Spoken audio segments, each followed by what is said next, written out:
সবাইকে, তোমরা সবাই কেমন আছো? আশা করি তোমরা অনেক ভালো আছো আর আমি অনেক ভালো আছি। তো আজকে হচ্ছে শনিবার আর শনিবারের এখন বাজে হচ্ছে সকাল 8টা। হ্যাঁ, অনেকটাই দেরি হয়ে গেছে। আজকে যেহেতু হচ্ছে ইন্ডিয়া আর সাউথ আফ্রিকার খেলা আছে, তাই ভাবছিলাম 7টার সময় উঠেও ছিলাম।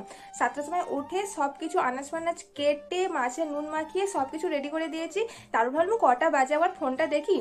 তো ফোনটা যেই খুলেছি কটা বাজে দেখার জন্য, ব্যাস ওইখানে আমার 1 ঘন্টা চলে গেল, 8টা বেজে গেল। তো যাই হোক, আমি রান্না করে আবার তোমাদের সাথে কথা বলবো।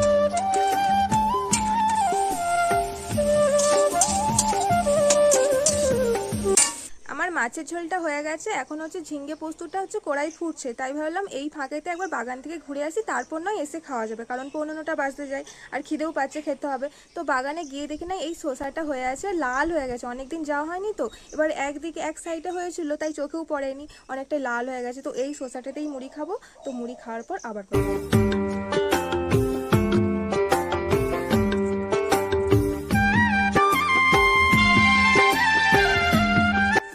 আমি ভাবছিলাম শসাটা হয়তো শক্ত খেতে লাগবে, কারণ পুরোটা লাল হয়ে গেছিল না, কিন্তু না, সেটা একদমই নয়। শসাটা অনেকটাই নরম ছিল আর খুব সুন্দরও খেতে ছিল। আজকে সন্ধ্যাবেলা যেহেতু ইন্ডিয়া আর সাউথ আফ্রিকার খেলা আছে, তাই আমি সকাল থেকে সব কাজ সেরে রাখার চেষ্টা করছি, যেন সন্ধ্যাবেলা 6টা থেকে আমি ভালো করে খেলা দেখতে পারি।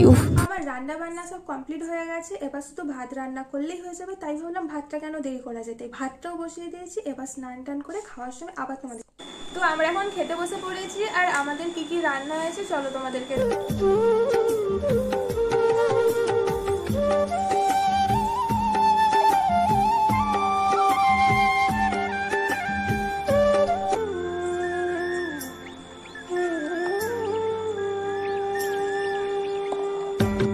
গাইস, বাপি আমার জন্য এতগুলো কুরকুরে আর মুগ ডাল ভাজা নিয়ে এসেছি, তো এগুলো বসে বসে খাবো আর খেলা দেখবো সন্ধ্যা 6টায়।